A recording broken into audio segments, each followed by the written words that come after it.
Donate card और voice of slum जुड़कर दिल्ली और नोएडा के स्लम्स में गरीबों को फ्री ऑक्सीजन सप्लाईज प्रोवाइड करने का प्रयास कर रहे हैं। डिस्क्रिप्शन में दिए हुए लिंक पर जाकर डोनेट कार्ड पे अभी डोनेट करें। इन गरीब परिवारों का सहारा बने।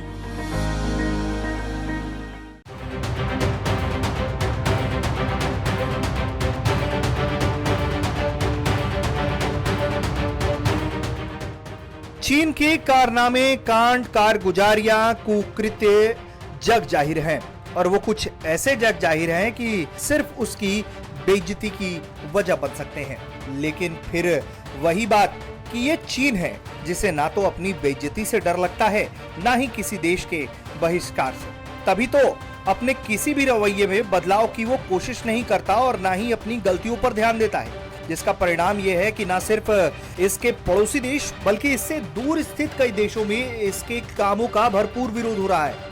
कई देशों में इसके द्वारा किए गए अत्याचारों पर लोग सड़कों पर उतर आए।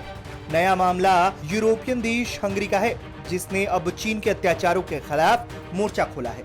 उसने जिस तरीके से चीन का विरोध करने का तरीका निकाला वो काफी रोचक है और सबक लेने वाला। दरअसल यूरोपीय देश हंगरी की राजधानी बुडापेस्ट के मेयर गेरगेली कारकोस्नी ने चीन के अत्याचारों की ओर ध्यान दिलाने के लिए और दुनिया के सामने चीन के कृत्यों को उजागर करने के लिए एक गजब का तरीका निकाला। उन्होंने अपने शहर की सड़कों के नाम कुछ इस तरह से रखने की घोषणा की है जो चीन के द्वारा किए गए अत्याचारों को उजागर करती है। उन्होंने अपने यहाँ एक स्ट्रीट को आध्यात्मिक नेता दलाई लामा के नाम से रख दिया, दूसरे का उइगर शहीद रोड नाम रख दिया।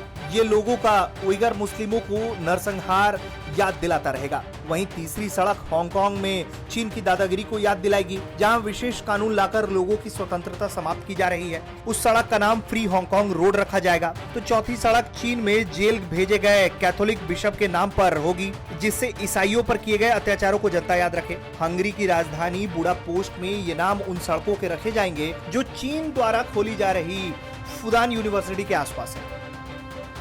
बुडापेस्ट मेयर के इस फैसले के बाद चीन बौखलाया हुआ है। चीनी विदेश मंत्रालय के प्रवक्ता वांग वेनबिन ने कहा है कि हंगरी के विपक्षी दल के नेता चीन से संबंधित मुद्दों को गलत तरीके से पेश करने का प्रयास कर रहे हैं। एक तरफ जहां हंगरी का चीन के खिलाफ अत्याचारों का विरोध चर्चा में है, तो वहीं दूसरी तरफ ताइवान ने चीन की टीका कूटनीति पर करारा हमला बोलते हुए चीन की आंशिक रूप से दबाव बढ़ाने के लिए टीके और महामारी संबंधी अन्य मदद करने के बदले में देश में राजनीतिक लाभ ले रहा है। ताइवान के विदेश मंत्री जोसेफ वू का कहना है कि चीनी कम्युनिस्ट पार्टी के नेता अपने राजनीतिक एजेंडे को थोपने के लिए महामारी में फायदा उठाने की कोशिशों में लगे हुए हैं।